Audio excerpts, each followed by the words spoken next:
আলহামদুলিল্লাহ, শুরুতে আবারও প্রশংসা জ্ঞাপন করছি সেই আল্লাহ সুবহানাহু ওয়া তাআলার,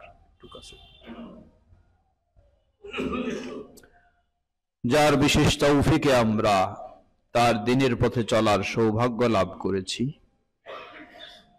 যিনি আমাদেরকে এই ধারণা দিয়ে, এই জ্ঞান দিয়ে তার দিনের পথে চলা সহজ করে দিয়েছেন। তার এই প্রশংসা জ্ঞাপনার্থে বলি আলহামদুলিল্লাহ। তারপর অসংখ্য সালাত ও সালাম পেশ করছি প্রিয় রাসূল মুহাম্মদ সাল্লাল্লাহু আলাইহি ওয়াসাল্লাম, তার আসহাবে কেরাম, আহলে বাইত, শেষ দিবস পর্যন্ত তার প্রতিটি একনিষ্ঠ অনুসারীদের উপর। সমবেত মুসল্লিবৃন্দ, পৃথিবীর বুকে আল্লাহর মনোনীত শ্রেষ্ঠ জীবন ব্যবস্থা, একমাত্র দিন, সেটি হলো ইসলাম। আর এই ইসলামের অন্যতম বৈশিষ্ট্য হলো ইসলাম মানুষকে শিক্ষার নির্দেশনা দিয়েছে, মানুষকে অজানা থাকার সুযোগ করে দেয়নি, বরং জ্ঞান অর্জনের জন্য নির্দেশনা দিয়েছে। আল্লাহ সুবহানাহু ওয়া তাআলা বলেন, কুল হাল ইয়াস্তাবিল্লাযীনা ইয়ালামুন ওয়াল্লাযীনা লা ইয়ালামুন, তোমাদের মাঝে যারা জানে আর যারা জানে না, উভয় কি সমান হতে পারে? কখনোই নয়, কখনোই উভয় সমান নয়। আমরা সব ক্ষেত্রেই বুঝি, আপনি একজন ব্যবসায়ী মানুষ, যিনি ব্যবসার কৌশল, যোগ্যতা, বিজ্ঞতা, অভিজ্ঞতা রাখেন, আর যার এই জ্ঞানগুলি নেই, দুজন নিশ্চয়ই আপনি জানেন সমান নয়। ঠিক একইভাবে সকল ক্ষেত্রে, এমনকি ইসলামী শরিয়ার বিষয়ের ক্ষেত্রেও যিনি জানেন আর যিনি জানেন না, উভয় কখনো সমান হতে পারে না। সমবেত মুসল্লিবৃন্দ, মূলত ইসলাম আল্লাহ সুবহানাহু ওয়া তাআলা যারা জানেন আর যারা জানে না, উভয় সমান হতে পারে না, এ বলার মাধ্যমে আল্লাহ রাব্বুল আলামিন আমাদেরকে জানার প্রতি উদ্বুদ্ধ করেছেন, জ্ঞান অর্জনের প্রতি নির্দেশনা দিয়েছেন। পৃথিবীর শ্রেষ্ঠ মানব হলেন নবী রাসূলগণ, যাদের মাঝে শীর্ষে হলেন আমাদের প্রিয় নবী মুহাম্মদ সাল্লাল্লাহু আলাইহি ওয়াসাল্লাম। আল্লাহ রাব্বুল আলামিন তাকে নির্দেশ দিলেন, কুর রাব্বি জিদনি ইলমা, হে নবী তুমি বলো, রাব্বি জিদনি ইলমা, হে আমার রব, আমার জ্ঞানকে আরো বৃদ্ধি করে দিন।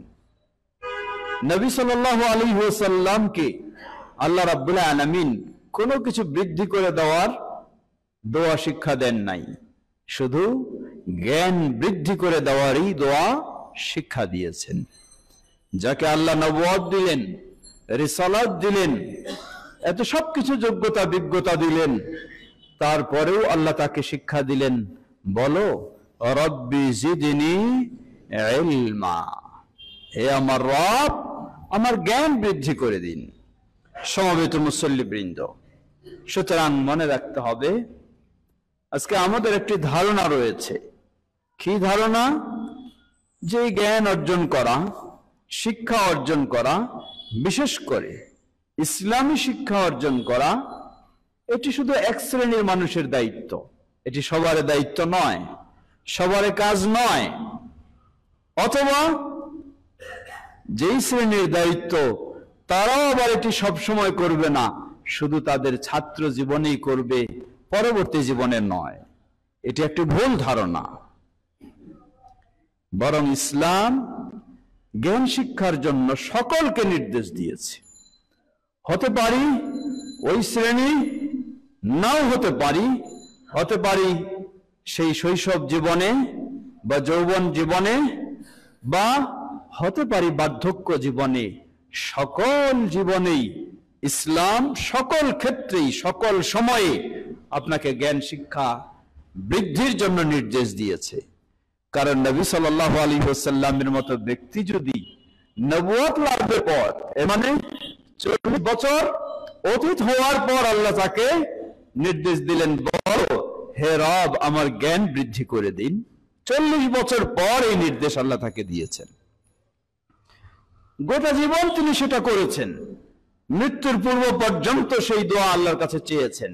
এর অর্থই হলো প্রতিটি মানুষকে তার জীবনের প্রতিটি সময়ে জ্ঞান বৃদ্ধির জন্য তাকে চেষ্টা করতে হবে। আজকে আমরা যদি কোরআন সুন্নাহর দিকে লক্ষ্য করি, আল্লাহ সুবহানাহু ওয়া তাআলা বলেন, ইয়ারফাইল্লাহুল্লাযীনা আমানু মিনকুম ওয়াল্লাযীনা উতুল ইলমা দারাজাত।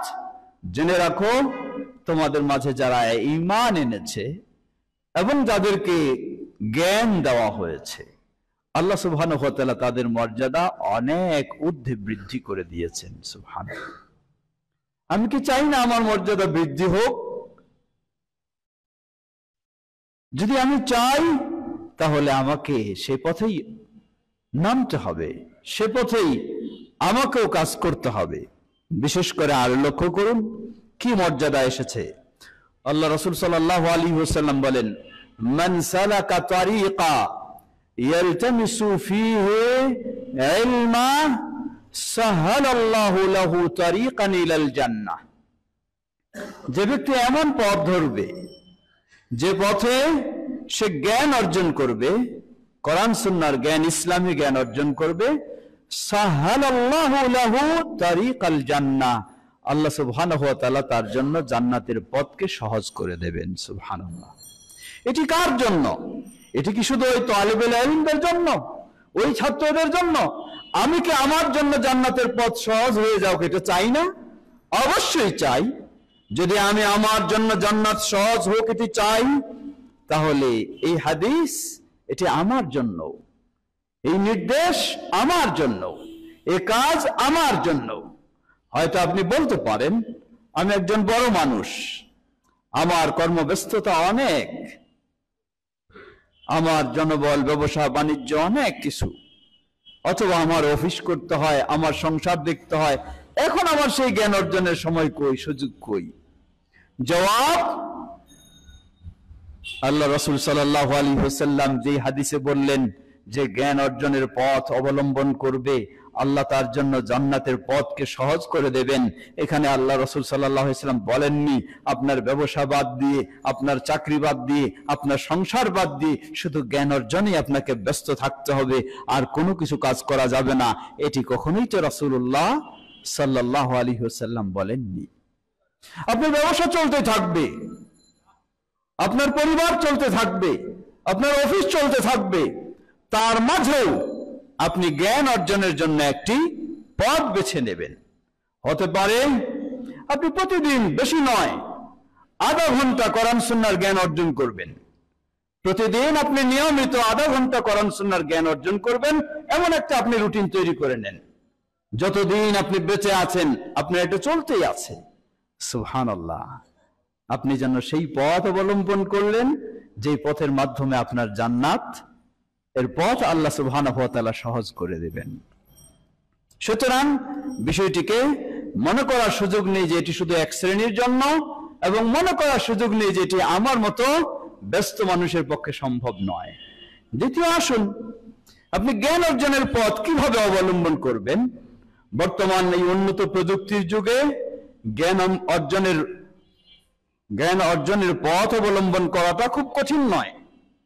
প্রতিদিন আপনার কোনো বই খুলে পড়ালেখা করার সুযোগ নেই, সেরকম চিন্তা এনার্জিও নেই, অসুবিধা নেই। এখন অনলাইনে আপনার হাতে তো মোবাইল রয়েছে, এই মোবাইল নিয়ে আপনি বিভিন্ন ফেসবুক বা ইত্যাদি নিয়ে বিভিন্ন খবর টবর এগুলি শোনা নিয়ে ঘন্টার পর ঘন্টা আপনি ব্যস্ত রয়েছেন। সেগুলোকে আপনি অফ করে দিয়ে আপনি প্রতিদিন 1 ঘন্টা সময় এটার জন্য বাজেট করুন যে 1 ঘন্টা আমি এই মোবাইলে বিশেষজ্ঞ আলেম যারা রয়েছেন তাদের বক্তব্য শোনার মাধ্যমে আমি জ্ঞান অর্জন করব। আলহামদুলিল্লাহ, আপনার জন্য সহজ পথ। প্রতিটি পর্দার আড়ালের মা বোনেরা যারা রয়েছেন আপনাদেরকেও সে বিষয়টি স্মরণ করে দিতে চাই।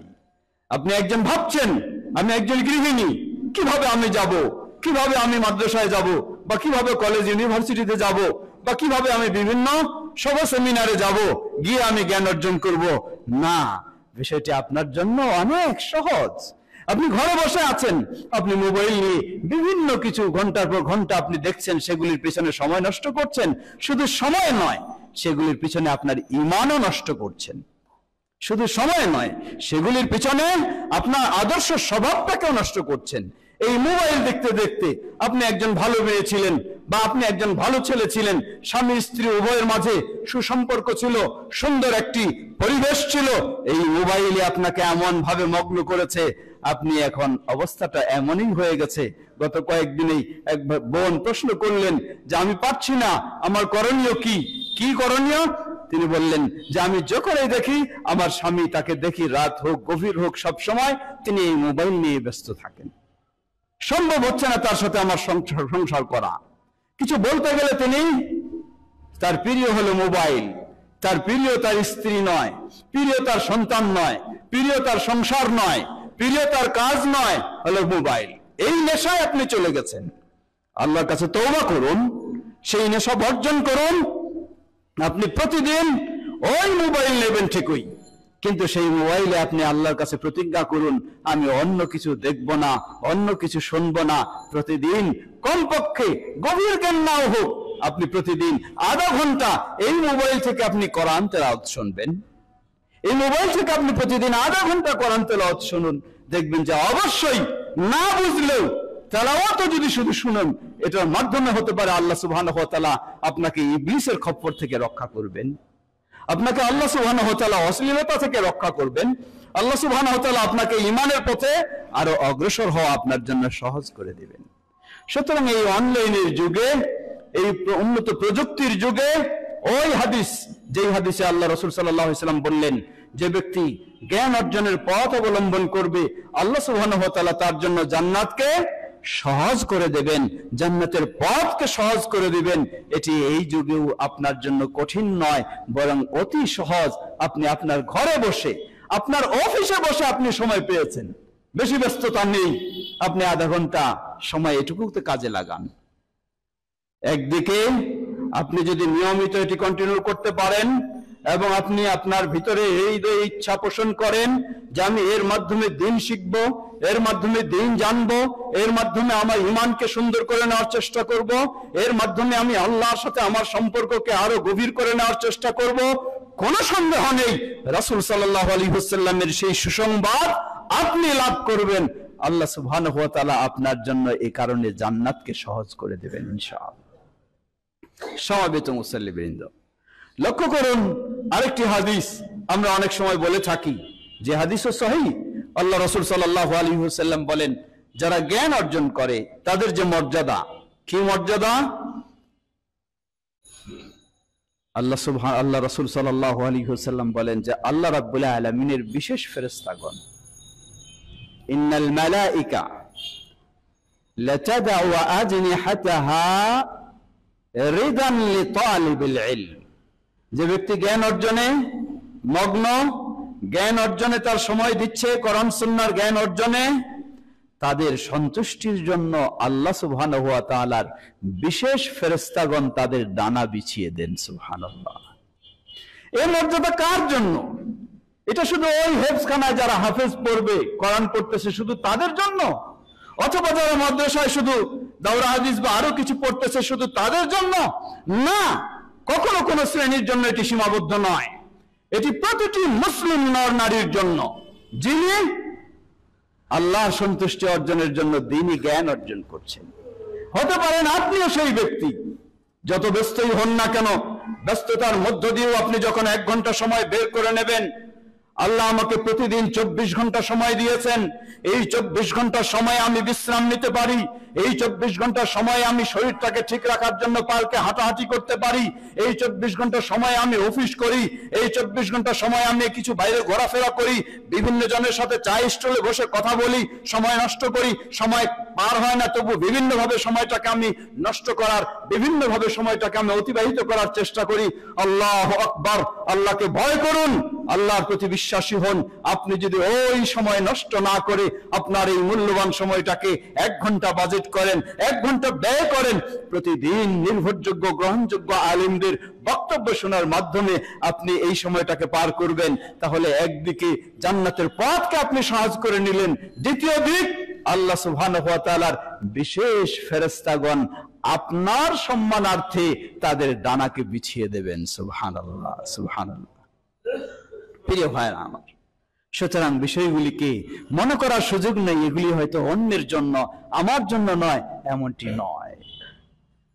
আল্লাহ রাসূল সাল্লাল্লাহু আলাইহি ওয়াসাল্লাম তিনি বলেন, মান ইউরিদুল্লাহু বিহি খায়রা ইফাক্কিহু ফিদ্দীন। আল্লাহ সুবহানাহু ওয়া তাআলা যার জন্য কল্যাণ কামনা করেন, আল্লাহ তাকে দিনের গভীর জ্ঞান অর্জনের সুযোগ করে দেন। এটি একটি বিরাট সুযোগ। সেই সুযোগ হয়তো সকলের নাও হতে পারে, সকলকে নির্দেশও ইসলাম দেয়নি যে সবাইকে বিশেষজ্ঞ হতে হবে, এটি ইসলাম নির্দেশ দেয়নি। কিন্তু সবাই তার জীবন চলার জন্য মৌলিক বিষয়গুলি, হালাল হারাম, ঈমান আকীদার মৌলিক বিষয়গুলি জানা, এটি প্রতিটি মানুষের জন্য ফরজ। আজকে বছরের পর বছর আপনার দিন চলে যাচ্ছে, বছরের পর বছর দিন চলে যাচ্ছে। 2024 সাল কয়েকদিন আগেই মাত্র শুরু হলো, এখন এই 2024 সাল আমরা বিদায় জানাচ্ছি। আপনি কি একটু ভেবেছেন 2024 সাল দিয়ে আপনার জীবনের কতটি বছর অতীত হয়ে গেল? কতটি বছর অতীত হয়ে গেল। যেই আল্লাহ আপনাকে মেধা শক্তি দিয়েছেন, যেই আল্লাহ আপনাকে দর্শন শক্তি দিয়েছেন, যেই আল্লাহ আপনাকে শ্রবণ শক্তি দিয়েছেন, যেই আল্লাহ আপনাকে বোধ শক্তি দিয়েছেন, সেই মেধা নিয়ে, বোধ শক্তি নিয়ে আপনি বহু কিছু করতে পারেন, কিন্তু আপনি কি আজও আল্লাহর কোরআন তেলাওয়াত করতে পারেন? না, পারেন না।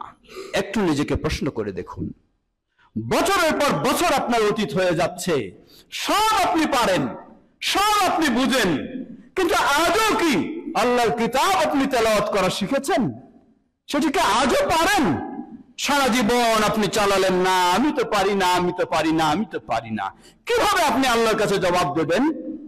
যে আল্লাহর যোগ্যতা পেয়ে, যে আল্লাহর নিয়ামত পেয়ে আপনি এত কিছু করতে পারেন, এত দিকে অগ্রসর হতে পারেন, আর আল্লাহর কিতাব আপনি তেলাওয়াত শুধু শিখবেন, এতটুকু আপনার পক্ষে সম্ভব হয় না, তাহলে আল্লাহর কাছে আপনি কি জবাব দেবেন? 2025 সালকে টার্গেট নিন, কর্মসূচি হাতে নিন, বিলম্বের আর সুযোগ নেই। হতে পারে আর আপনি সুযোগ পাবেন না, জয় দিনেই আপনি সুযোগ পান। আপনি চেষ্টা করুন আল্লাহর কিতাব কমপক্ষে তেলাওয়াত শিখবেন।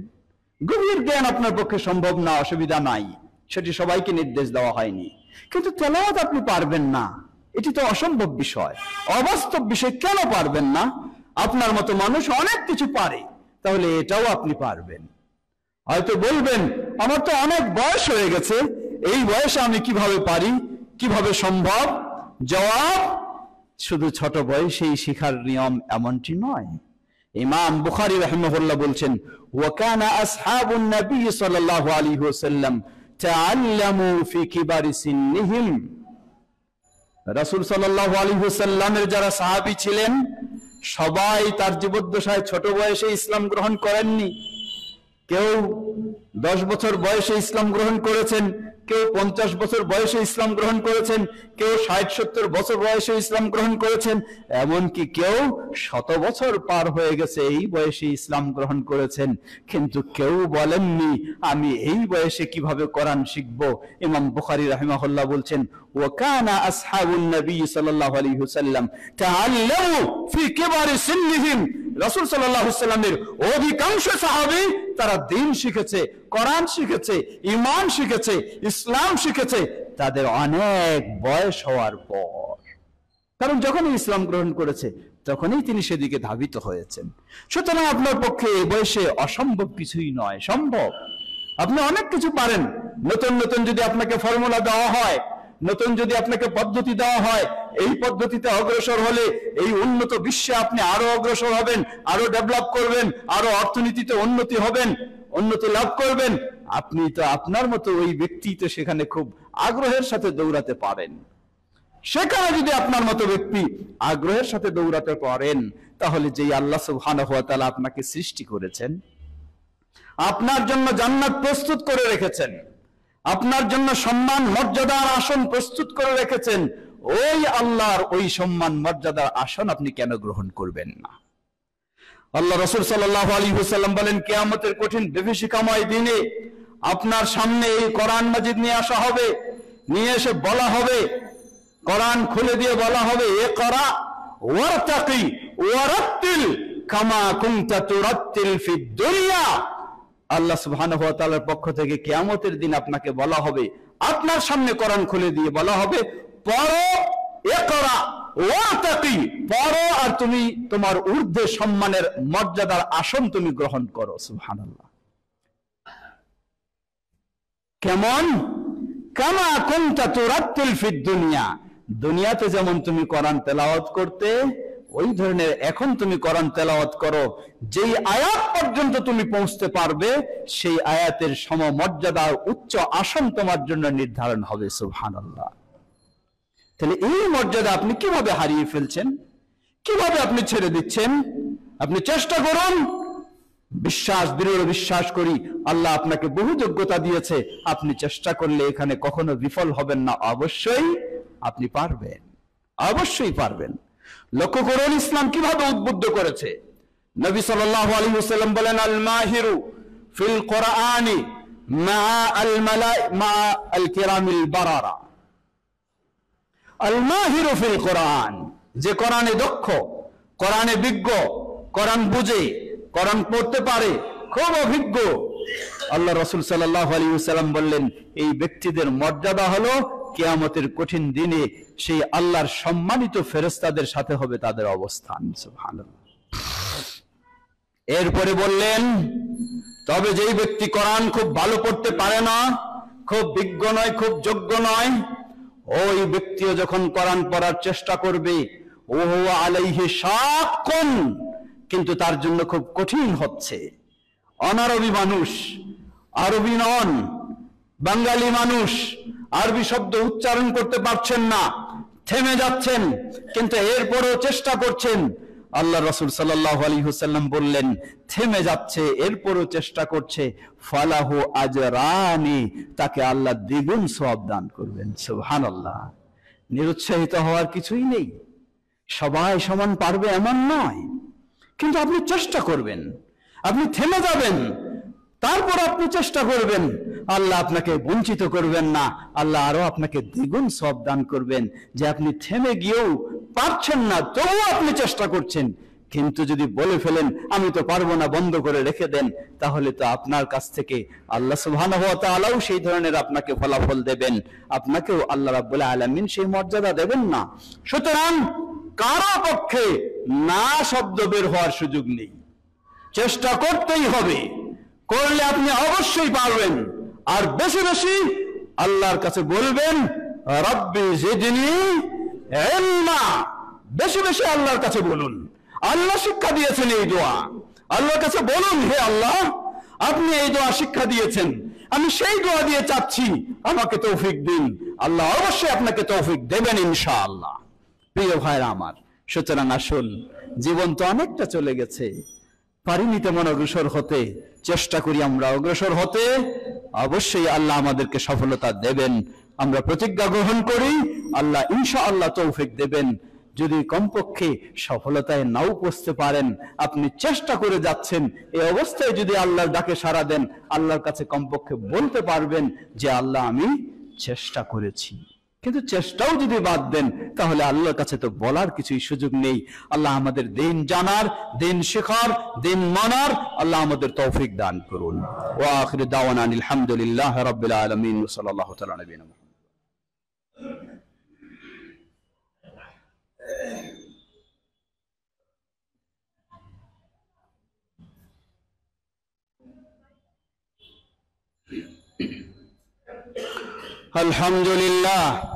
আলহামদুলিল্লাহ রাব্বিল আলামিন والصلاة والسلام على عبد الله ورسوله نبينا محمد وعلى آله وصحبه أجمعين أما بعد। সমবেত মুসল্লিবৃন্দ, তৌফিক দেওয়ার মালিক আল্লাহ সুবহানাহু ওয়া তাআলা। কিন্তু আমার দায়িত্ব হলো আমাকে চেষ্টা করে যেতে হবে, তাহলে আল্লাহ রাব্বুল আলামিন সফলতা আমাকে অবশ্যই দেবেন। আপনি আজকে যেই 1 ঘন্টাও যদি আপনি সময় বাজেট করেন, যতটুকু কোরআন সুন্নাহর জ্ঞান অর্জন করবেন, এটি এমন একটি বিষয় যা আপনার জীবদ্দশায় শুধু কাজে লাগবে না, এটি আপনার মৃত্যুর পরেও কাজে লাগবে। আল্লাহ রাসূল সাল্লাল্লাহু আলাইহি ওয়াসাল্লাম বলেন, ইযা মাতাল ইনসান ইনকাতা আনহু আমালুহু ইল্লা মিন সালাসাতিন সাদকাতিন জারিয়াতিন আও ইলমিন ইউনতাফা বিহি আও ওয়ালাদিন সালিহিন ইয়াদউ লাহু। যখন কোনো মানুষ বিদায় নেয়, তার সব আমলের পথগুলি বন্ধ হয়ে যায়। এই হাদিসে বলা হয়েছে তবে 3টি বাকি থাকে। 3টি কি? যদি জীবদ্দশায় সদকায়ে জারিয়া করে যান সেটি, অথবা আও ইলমিন ইউনতাফা বিহি, এমন আপনি কোরআন সুন্নাহর জ্ঞান অর্জন করেছেন যে জ্ঞান দিয়ে আরো মানুষকে আপনি উপকৃত করেছেন, নিজে উপকৃত হয়েছেন, কমপক্ষে বাইরে না পারলেও আপনার পরিবারের সদস্যদেরকে আপনি দিন শিক্ষা দিয়ে উপকৃত করেছেন, যার ফলে আপনি বিদায় নিয়ে চলে গেলেও মৃত্যুর পরে যারা আপনার কাছ থেকে কোরআন সুন্নাহর দিন শিক্ষা পেয়েছে, এ থেকে উপকৃত হয়েছে, তাদের সমান সওয়াব আপনি মৃত্যুর পরেও কবরে বসে পেতে থাকবেন। সুতরাং আসুন চেষ্টা করি। লক্ষ্য করুন, একজন আলেমের মর্যাদা আর একজন আবেদের মর্যাদা কত বিশাল। সময় শেষ, সেদিকে দীর্ঘ কথা বলার সুযোগ নেই। সহিহুল বুখারীতে একটি দীর্ঘ হাদিস এসেছে। নবী সাল্লাল্লাহু আলাইহি ওয়াসাল্লাম বললেন যে পূর্ববর্তী উম্মার একজন ব্যক্তি, তিনি তার জীবনে অনেক অন্যায় করেছেন। সে অন্যায়গুলির মাঝে একটি বড় অন্যায় হলো তিনি 99 জন মানুষকে হত্যা করেছেন। 99 জন মানুষকে হত্যা করেছেন। হত্যার পর এখন তার ভিতরে চেতনা জেগেছে যে আমাকে তো আর এই অন্যায় পথে থাকা যাবে না, ফিরে আসতে হবে। তিনি তওবা করতে চান। একজন আবেদের কাছে গেলেন। আবেদ মানে যে অনেক ইবাদত করে কিন্তু ইসলাম সম্পর্কে তেমন তার জ্ঞান নেই, জানাশোনা নেই। তার কাছে গিয়ে বললেন, হাল্লি তওবা, আমার কি কোনো তওবার পথ রয়েছে? তিনি শুনলেন কি অপরাধ? 99 জনকে আমি হত্যা করেছি। বললেন, 99 জন হত্যা করার পর তুমি আবারও তওবা করতে চাও? কিভাবে তোমার তওবার সুযোগ থাকবে? না, তোমার কোনো তওবার পথ নেই। সে ব্যক্তি তাকে দিয়ে 100 জন পূর্ণ করলেন। ওই ব্যক্তিকে হত্যা করে 100 জন পূর্ণ করলেন। করে তিনি আবার আরেকজন আলেমের কাছে গেলেন। গিয়ে তাকে জিজ্ঞাসা করলেন, আমার এই অপরাধ করেছি, আমার কি কোনো তওবার পথ রয়েছে? সেই আলেম বললেন, কেন পথ নেই? তওবা থেকে বাধা কিসের? অবশ্যই যতই আপনি অপরাধ করুন না কেন, আপনার তওবার পথ উন্মুক্ত রয়েছে, আপনি তওবা করুন। তাকে বললেন, আমাকে তাহলে উপদেশ দিন, আমি কি করব? তাকে বললেন, উপদেশ হলো এই, আপনি যেই জনপদে ছিলেন সেই জনপদের মানুষেরা সবাই অন্যায় অপকর্ম করেছে, যার কারণে আপনি সেখান থেকে বের হয়ে অমুক যে ভালো জনপদ, যেখানকার মানুষেরা ভালো, তাদের কাছে আপনি যাবেন। সেই আলেমের পরামর্শে সে ব্যক্তি কি করলেন? তিনি সেদিকে যাওয়ার চেষ্টা করলেন। বাইরে যারা আছেন, এখন জুমার খুতবা চলছে, আপনারা কেউ হট্টগোল করবেন না, আপন জায়গায় বসে যাবেন। যদি সেখানে রাশে থাকে থাকবে, কোনো কথা বলবেন না, জুমার খুতবা চলছে এখন। প্রিয় ভাইরা আমার, সেই আলেমের পরামর্শে তিনি কি করলেন? তওবার আশায় সেই ভালো জায়গার দিকে পথ ধরলেন। কিছু দূর যেতেই হঠাৎ তার মৃত্যুর মুহূর্ত ঘনিয়ে এসেছে। মৃত্যু ঘটে গেল। মৃত্যু ঘটে গেলে, হাদিস সহিহুল বুখারীর কোনো কাহিনী নয়, মৃত্যু ঘটে গেলে এখন যারা আযাবের ফেরেশতা তারাও তাকে নিতে চায়, আর যারা জান্নাতের ফেরেশতা তারাও তাকে নিতে চায়। আযাবের ফেরেশতা নিয়ে যাবে জাহান্নামের দিকে, আর জান্নাতের ফেরেশতা নিয়ে যাবে জান্নাতের দিকে। তারা ঝগড়া শুরু করলো।